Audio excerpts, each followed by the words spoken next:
From internationals for the internationals, this is International Hangout.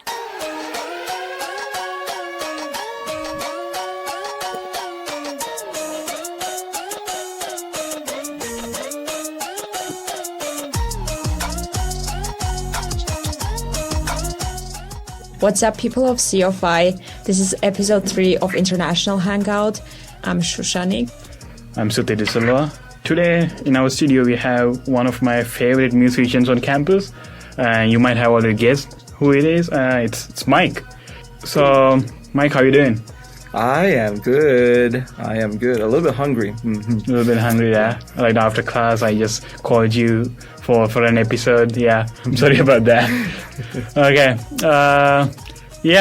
We just wanted to, kind of explore through your musical journey and a lot of other interesting stuff you have done, and maybe a little bit about like Chinese culture and all that stuff. So since one of my priorities to talk more about music, why don't we get started with talking about music?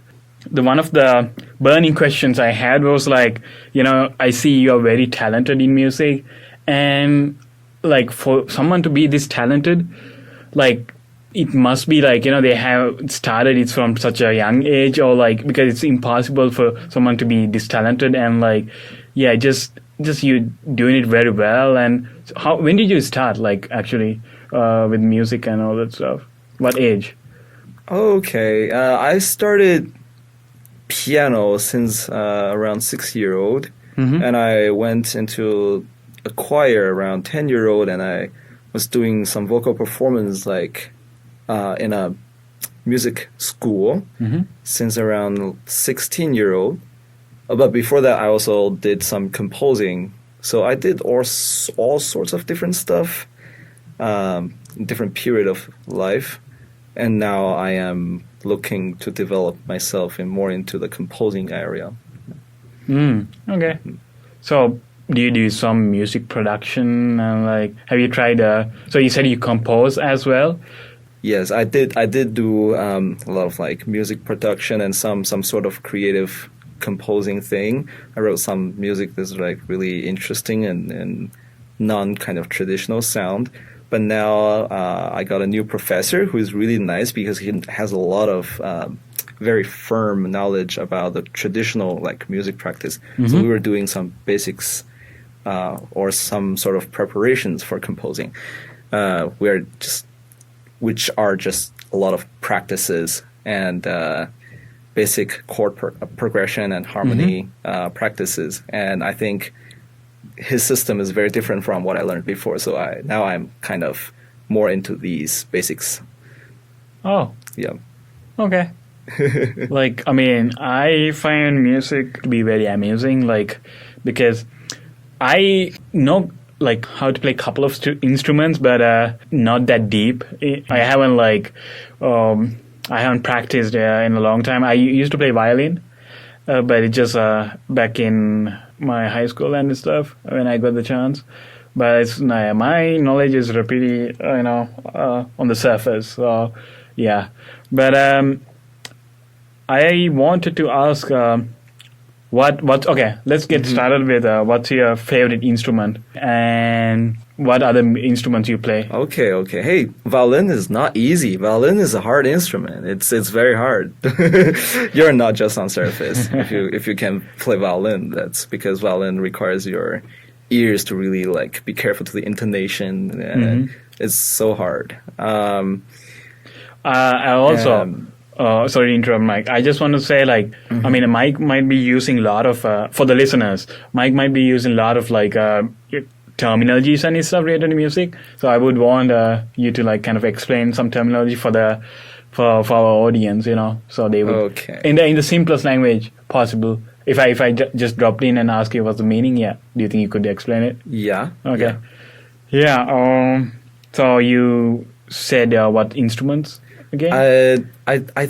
Okay, what I was saying, yeah, you said you were playing violin. I mean, it's not easy, and you're not just on the surface because violins are hard to play, and they requires the careful control of intonation, which is like the very tiny difference in pitch, and how chords like harmonize each other, and that tiny difference in pitch will change the color of the chord. Like even the same chord, like if you play it in different, how to say it, intonation, it's a little bit different, and that's like if you're playing a piano well tuned or really badly tuned, it's similar to that. So I do like string instruments a lot. I do love them, and I would say one of my favorite is the cello. I love it. Yeah, okay. I love to hear that thing. It's really good. Yeah. And for myself, I to play. I mean, for me, of course, is the piano thing. Piano, it's just always my friend, and I've always with it. It's a great tool, and it's always been supporting me.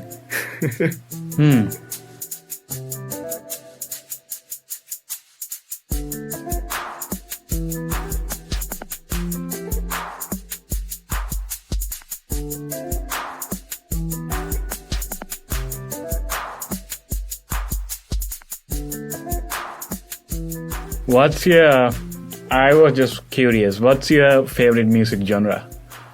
You had to, I don't know.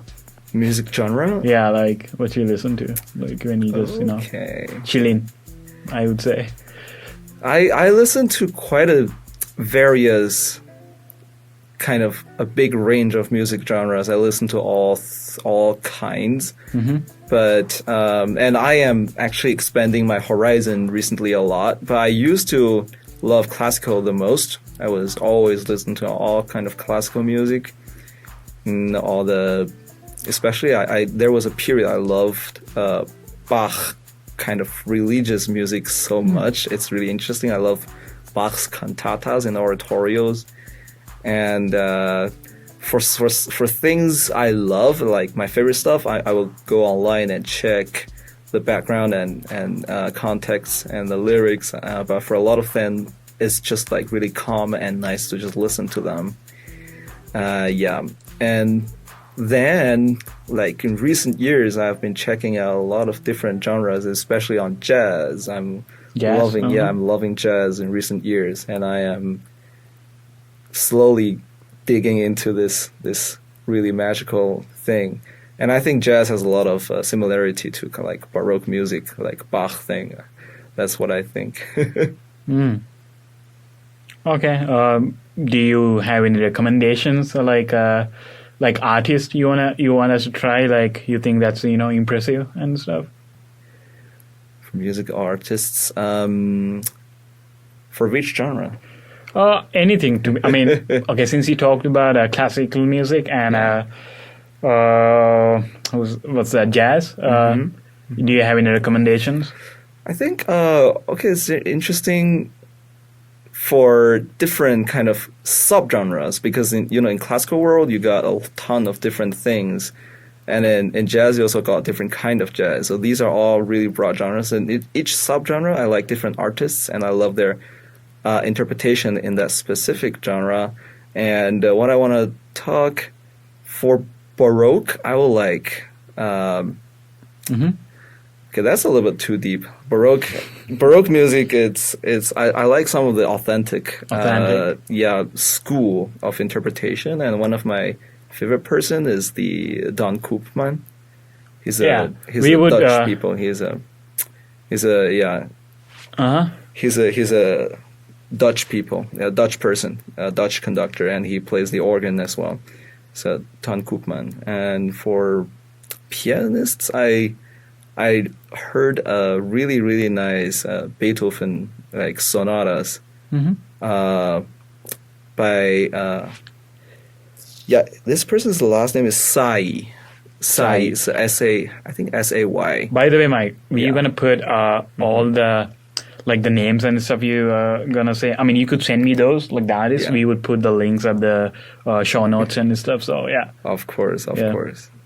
Yeah, it's funny, and for jazz, it's funny because I like a lot of different people, and to be honest, my favorite artists are actually some of my schoolmates back in UWC in my high school. Interesting. Yeah, we met together, and there were two persons I really love, and actually there was one person called Boris, who's my schoolmate, and he was like leading a big band, a big jazz big band in UWC high school, and I was really impressed by it, and he was actually one of the person who got me into jazz and got me interest into jazz, the world of jazz. And then later on, I also collaborated with him a little bit, and then, I was so classical, but I went into that rehearsal room, and then the whole jazz sound just roared into my head. I was like, oh goodness, this is so cool, and it's really the free spirit, and it makes my emotion really rise, and then the swing, and I just loved it. And then it's funny, the next person, he was a rocky guy. He started like a metal rock band in UWC, and I was a classical guy, so I went there. I was like, this is interesting. I'm gonna check out what's happening there. And, there might be some arrogant with classical people. They're like, this music might not be super good, but I went there and went to the rehearsal room, and like we were just like really messing around or jamming around. We were just having fun together. And then he came up with an idea, and then we just started jamming together. And then that energy, that like distortion of guitar and the heavy drumming like really boosted me, and like I couldn't go to sleep after that. It's so memorable, and then it's interesting. He kind of brought me into more like rocky world, and I started to check things in rocky world more, and it's also built into my composing style. And the music, it's about blending, like all music genres are blending together, and especially nowadays. And then I think that's the biggest magic of music. It tries to blend different things from different cultures, and that's what I think. Okay. I mean, for me, if I had to talk about classical music, for me it would be I know David Garrett. He's a German violinist and a musician. I just looked him up actually because I wasn't sure was he German or not. But yeah, I like his violin plays a lot. I used to listen to his violin plays on YouTube, and I think it just calms me down, and like sometimes I get into the mood. When I study, what I listen to is like mostly violin plays or like piano plays, and it calms me down and like helps a lot. Yeah.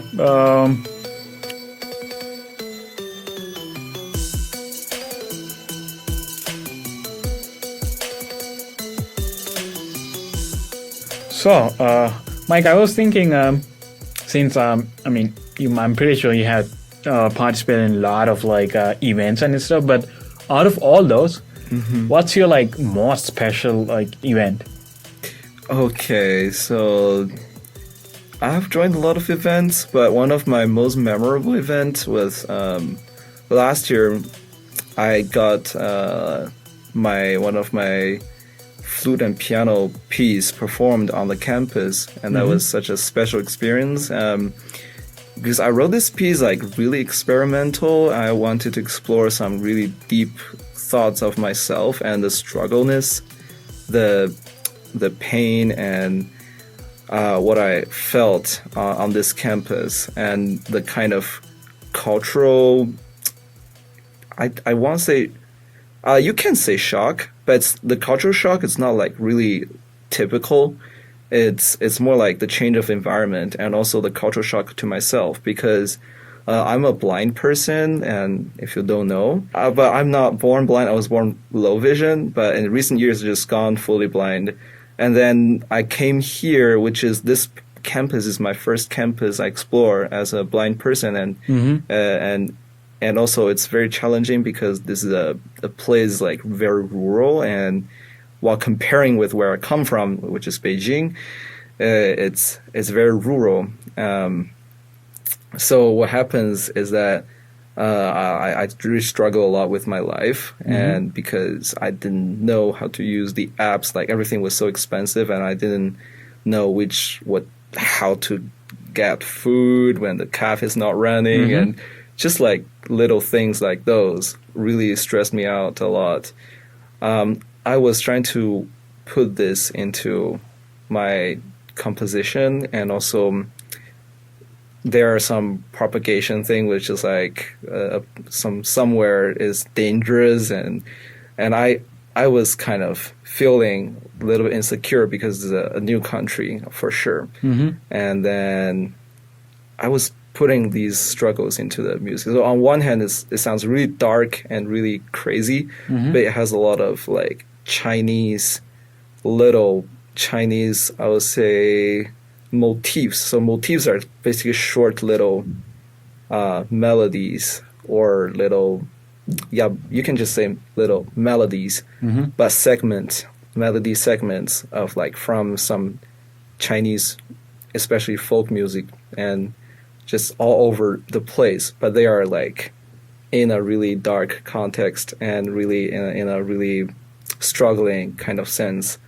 And I wrote it. I didn't expect it could be performed because it was quite hard, and I was really just like experimenting around. But actually, our composing professor was trying to have a composer's concert to perform their pieces they wrote.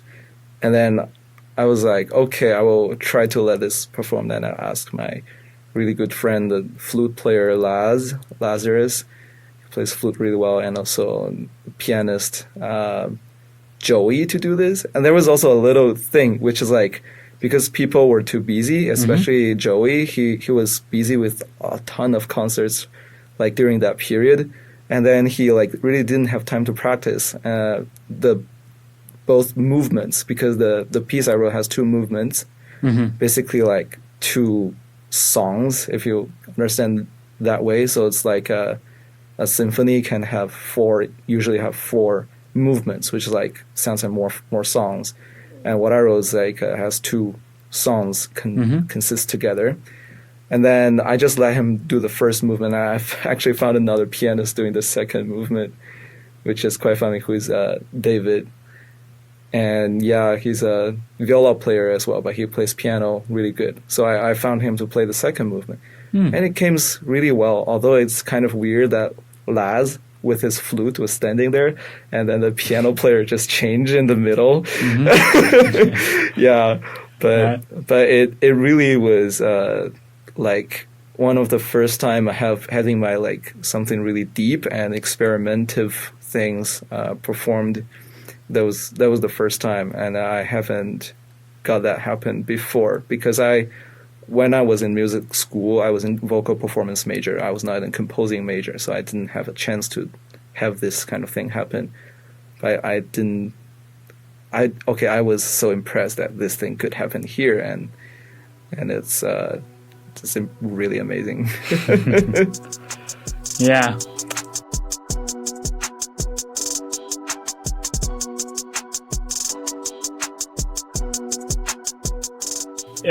Also, one of the things that came to my mind was like one day when I was walking past like Heyman, I used to hear like, you just practicing like I think you're having like vocal training, like the opera or something like something. Yeah. I was surprised, and it was just so talented, and like it's like when I hear your like voice and stuff, I wonder like how you do all these like high notes, and like how you grapple those, and it's just very talented, and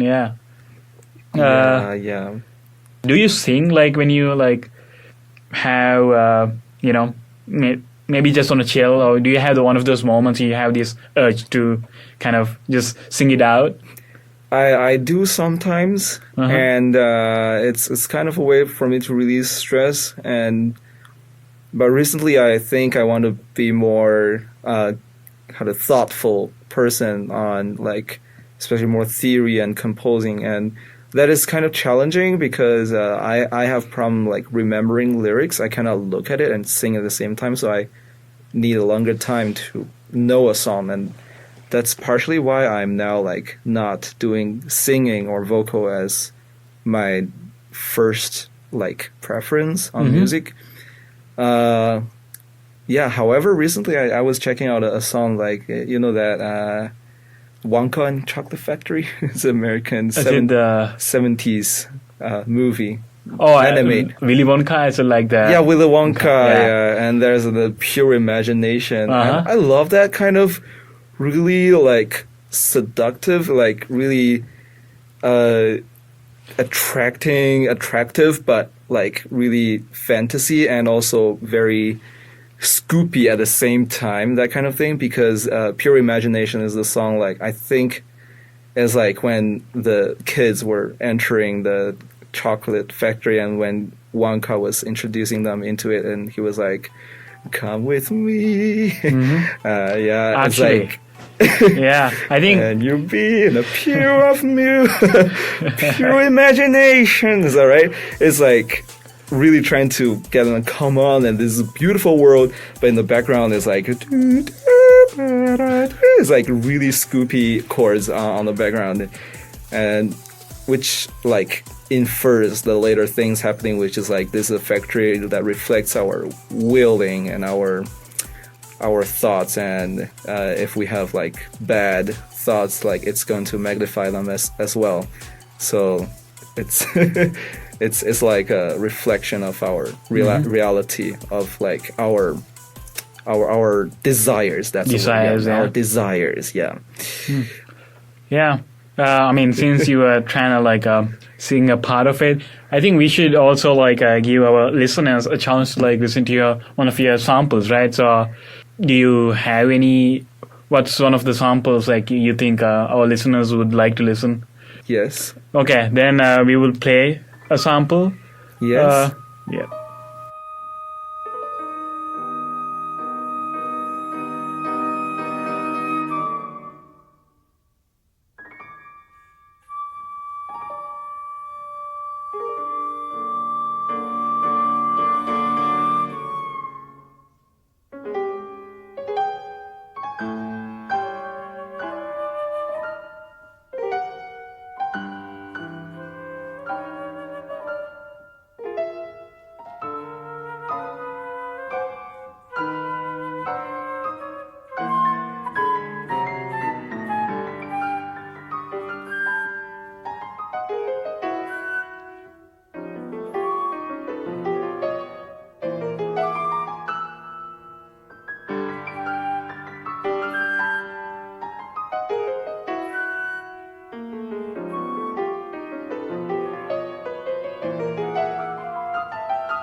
Okay, we listened to that piece of music, and since music is one of those things that brings cultures together, I think we gotta talk about Chinese culture and what interesting things are there. Yeah, I mean it's not my department, so I'm gonna handle it to Sushanik, and Sushanik might take it away from here. Hi, Yeah. Shushanik. Hi. So, okay, as someone from Armenia, first of all, I'm not very familiar with Asian culture overall, so excuse me for anything that may sound like not very sensitive, but I'll do my best to be like politically and everything correct. So Don't worry.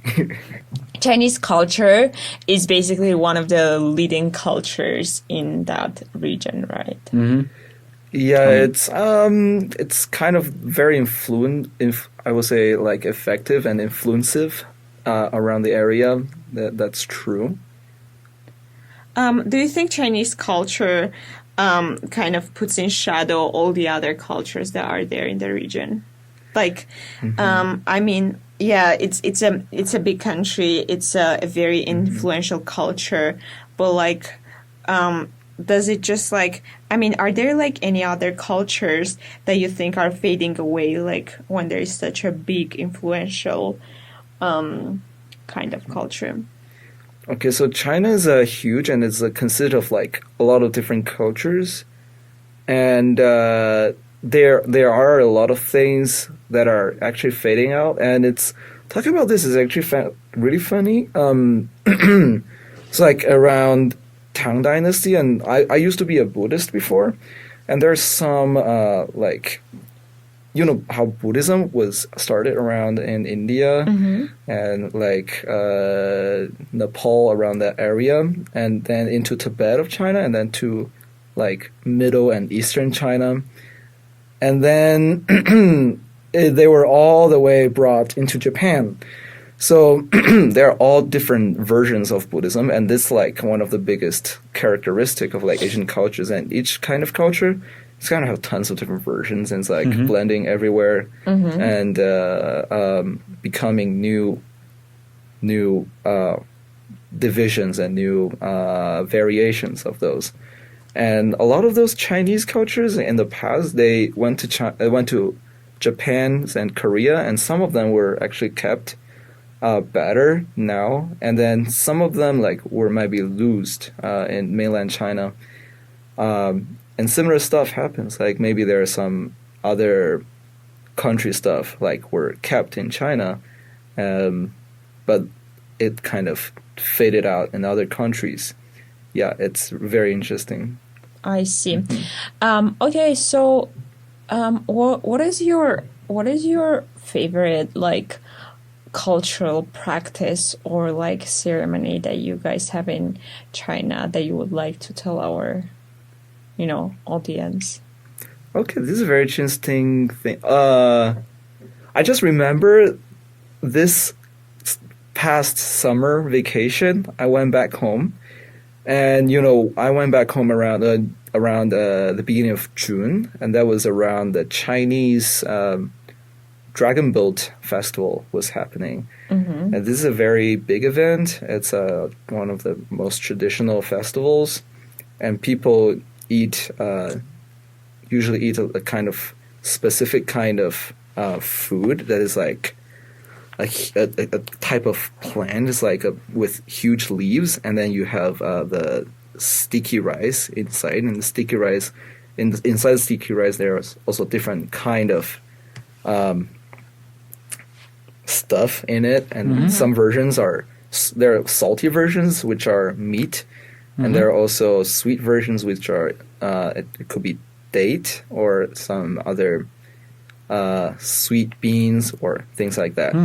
And Sounds yummy. Yeah, it's yummy. And then there are, of course, the biggest part is the dragon boating, and that's really something really interesting. And I used to do dragon boating back in UWC in my high school again. And then the boat is basically a long narrow boat with 2 rows of people, and in the front there's a dragon head and carved at the top of the Sounds cool. head. Yeah, and then like there's a drummer sitting in the front, and the drummer will give a rhythm, and the people will row like I think following the drummer. I might have seen it. Like, yeah. So And at the end, yeah. why did people do that? Like, what's the meaning of the festival? The meaning of the festival, actually, I haven't looked into that a lot, but that's a lot of things are like that. I don't know the meaning, but it's like a cultural practice. I think it's like partially it's just a sport.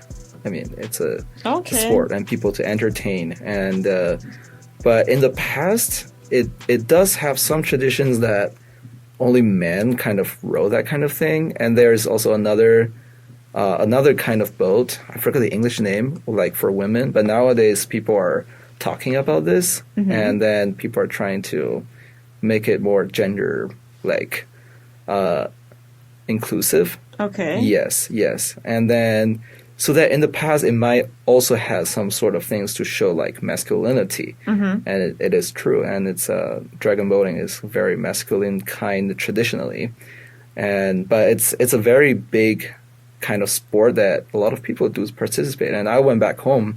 It's funny, I went back home and I was traveling in Guangdong province, and that was the province I was born, and also a lot of my relatives are. And then I live in one of my aunt's family, and my aunt's husband was not at home because he just went to his hometown, like village, to do the dragon boating, because a lot of places they call like the men especially like, come on, there's dragon boating racing, and come back and help us. And it's like very participative kind of sport. And then I also went to there's a park where there are some exhibitions of like Guangdong opera.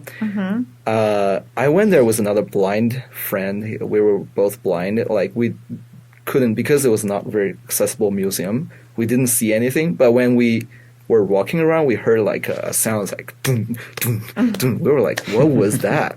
And then we came out, and then we finally realized like it was a dragon boating racing on the lake, because the park is basically on the lake bank. And then we were just on the riverbank, and I recorded some sound of that dragon boating kind of event. It's really cool, and it's really fun to see them. And yeah, they are very loud and gives you a lot of like motivations. I think this is the festival of like motivating people, to my understanding, also getting health and motivations, because it's around lunar calendar May, which is around like June time, and solar calendar. Yeah. Speaking of calendars, what year is it in China now? What year is it in China now? Well, the year is the same for sure now. Do you guys not use the different calendar, like Chinese calendar, which is like a lunar or something? Okay, there is a system that is the Chinese traditional system, which is, it has some cycles of years, but we don't have a number since one point. I need to check I think, yeah, you're right. I'm actually reading about it now. It's not like we have a dedicated year. We have like an animal, spirit animal that's like... So it's the year of tiger now? There are a lot of different systems. The system is very complex. And, well, this year is a year of rabbit. It's a year of rabbit. And then, so there are a lot of different systems, like synchronizing with each other, which is really funny. And there's also a Chinese kind of lunar calendar it's based on the sun, and it's more for farming. We call it 节气. So it's like it's very, very astronomic, and it's based on like dividing the year into 4 parts, and then let me search how to call that. Like the equinox and you know equinox, like the spring equinox, Equinox, and fall like the- equinox, and yeah. Oh yeah. I mean, I know the term, but Yeah. maybe it's a different context. But yeah. And solstice, yeah.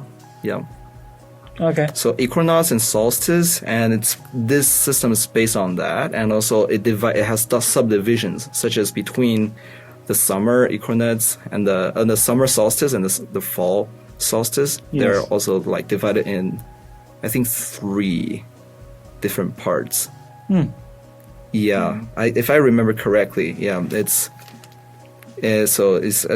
basically around like 24 days, like It's kind of like astrology. astrology. Yeah. So divide the year into little subdivisions based on the sun. So that's for the farmers, and then, but the lunar calendar is like festivals are based on those.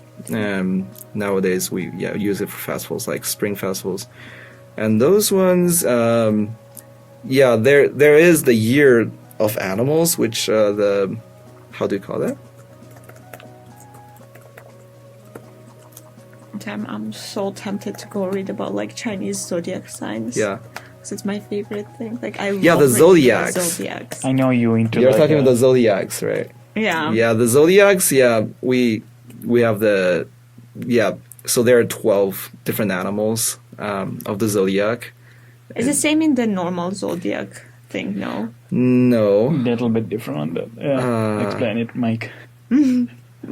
I don't know what you mean by the normal zodiac. Okay. Because I think. Cut down this part where I sound like I'm so uneducated. No. Like, I think- like the term that I said about like Lino, whatever, it was wrong actually. Wait. I mean, I think what I know at least is like it's just normal. It just divides on different months, not just months. Like there's different periods in a year. In regular zodiac. Calling it regular would be very weird. It's Western, okay, I would say. Like the Western zodiac thing, but in Chinese, they have like an animal like for each year, and it's a different system as well. But explain it, Mike. Yeah. There are different animals, and basically 12 years per cycle, and then. You want me to list the animals? Yeah. For example, I'm what just kind curious of about December. Well, it's interesting. The normal animals, like they're like mouse, ox, tigers, rabbits, and then there are also dragons. So dragon is like after rabbit. So next year will be dragon. And I was born in the year of dragon. Same. Oh my god. So were you born in next year, 2000? Yes. Yeah, So same. We call that. Let me see. So there's a 2000. term for it. Is like when it's the year of your birth. like In Chinese, we call like 本命年. Animal year? I don't know. I tried Google Translate. Because it's called animal year. I'm looking at like the zodiac, like a horoscope thingy right now, and like so this year is rabbit year, and like so 2011 was also rabbit.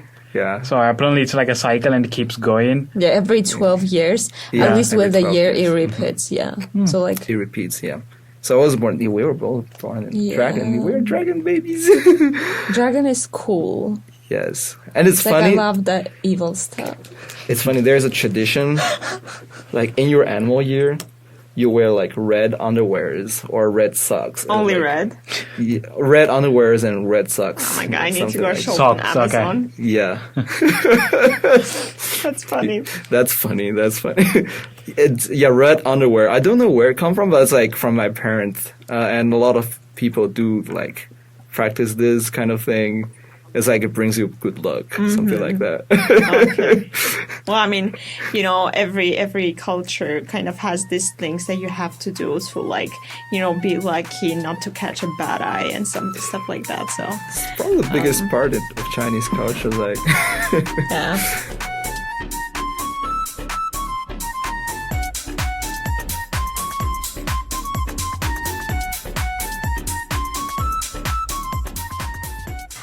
So I also was curious about social media ban in China, which is like kind of unrelated to what we're talking, but I think yeah, how long has it been going, and what do you think are the intentions behind, and what are the results of this? I'm just very curious to know your opinion as like a young person from China. Okay. See how your life is influenced by social media ban. I know that it's like possible to get it via like VPN, but just like, you know, overall, as someone who's coming from I would say more or less a democratic country that has access to any website, like literally any website. I don't think there is anything that's blocked by my government. Oh, okay, yeah. I just want to know, how does it feel? Okay, it's funny.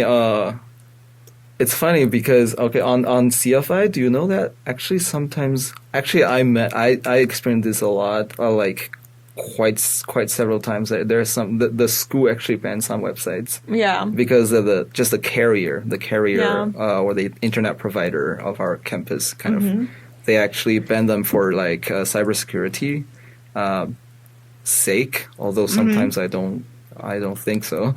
I mean, sometimes I think they are just like not. ChatGPT. They didn't Not ban ChatGPT, but they banned they used to ban ddns.net. Oh. It's a dynamic DNS, like it's a very So, professional okay. thing. So Yeah. he knows because he works in IT.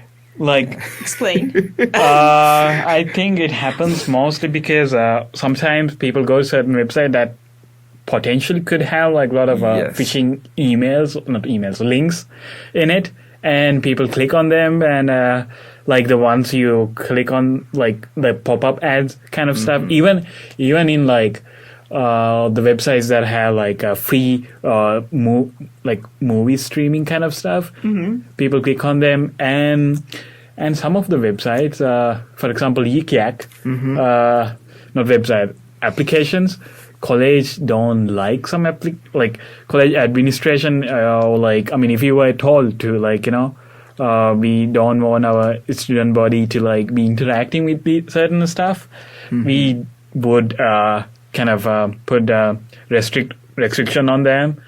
But yeah, it depends on like the school context, but yeah. I think there's an algorithm in it, and the algorithm is not smart, and it's sometimes just banned something that doesn't, like, is not suspicious at all, and it's understandable. Yeah, and I think Chinese government, in certain degree, is cybersecurity. It could be one of the consideration, and another thing is, of course, the Communist Party kind of thing. It's because it's very different, and it's this kind of political view and political structure is different from most countries. A lot of countries don't like that, and they are actually trying very hard to destroy this. And Chinese government was trying to make this system like more stable and wanted to make it more stable, and then so that they don't want people to get like brainwashed or like detectives. They don't want them to become detectives, and then especially in the past, when Chinese government and Chinese companies were not good at like cyber security kind of thing. Yeah, and also another thing is, I think they were trying to protect the Chinese local technology companies, trying to, you know, the market is there, and then if people are all using Facebook, like WeChat wouldn't grow that huge. Like WeChat and things like Alipay is becoming the biggest thing in the world now, and it wouldn't be like that. It's like if you go to China, like you don't need to bring money at all. Like you just have to download Alipay and get your bank card linked to it, and then everywhere there's QR code. Everywhere, literally everything that you can pay, there will be Alipay QR code there. You just scan it and pay it. And yeah, back home I never bring like anything like money or bank cards. It's like that. Cool. It's interesting. Yeah, so do you think like Chinese youth lives in a bubble, like in their own reality? That is actually a very realistic issue, because there is this kind of protection, and there are some people, they are like they have VPN and they think they know a lot of different things. So they are like arguing really hard over like the other kind of young people who are like extremely, I would say red, or they're like conservative or like with the government. And then these two people are actually both really gross, and the problem is like they are not really thinking and doing critical thinking and really think about what's really happening, and they are arguing based on their imaginations, and it brings these kind of divisions really big and make a lot of young people kind of becoming irrational. And then I think this is actually an issue in China. Like they tend to fight and argue with each other a lot, and it creates more like social kind of cracks and makes the online environment not very good. And you know, China is so advanced in technology, and people, especially it's not just city. Actually, in rural areas, everywhere has really good internet access. Like 4G LTE is everywhere, and 5G is pretty much all cities now. And people like talk online and get information online a lot. And then these two kind of people or two group of people, they are sometimes arguing each other so bad and making things really not very, it's not a kind environment for people to browse online. And sometimes it creates just weird, strange argues. And then it's the nature of the internet. And then I don't think it's like solar or primarily related to media ban. I think media ban maybe accelerates this a little bit, but I think mostly it's what you say, information bubble, because if you go online a lot, and especially nowadays, a lot of apps, and we talk about cycles and algorithms of recommendation algorithms. It's like if you're browsing through one certain type of video, they're going to feed you more video like that. And basically what happens is you're basically trapped in a information, how to say it, isolation room, something like that. Yeah. Yes. And so here comes the digital gap. We can say that digital gap. Of course, it means the access, right? But it can also mean what I think is it can also mean like your digital world is different from my digital world. Yeah, I think that's like one of the definitions. Like people kind of tend to not know properly. Yeah, it could be like that too. And the algorithm like reinforce your ideas, and it can become more and more radical. And my idea can become more and more radical on my side. And I think this is one problem. That's like the abuse of digital use and social media use in China. I know it's worldwide, but in China, this thing is, to my ideas, it's even more severe just because China's actually so advanced in technology now, and like the application of social media, internet, also it's even more, to an extent, it's like higher extent of US, like more people are using it and put their life in it. Yeah.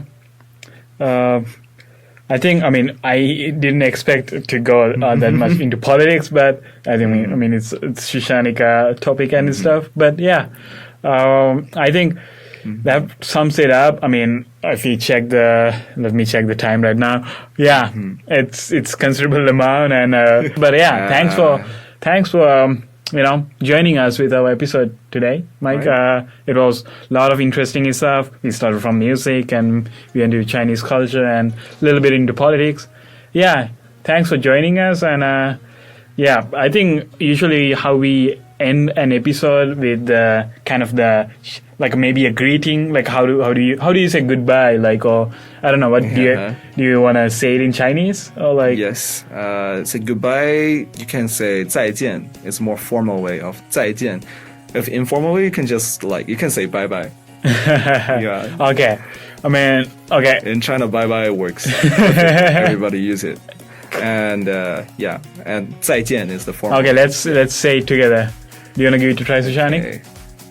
再见 Yeah. it basically means see you next time, like see you again. 再见。再见. 再见. Yeah, 再见. Okay. Okay. Okay. Let's say it together. Yeah. Okay. 3, 2, 1. 再见 everyone. Yeah, take care. We'll see you in the next one then. Yep.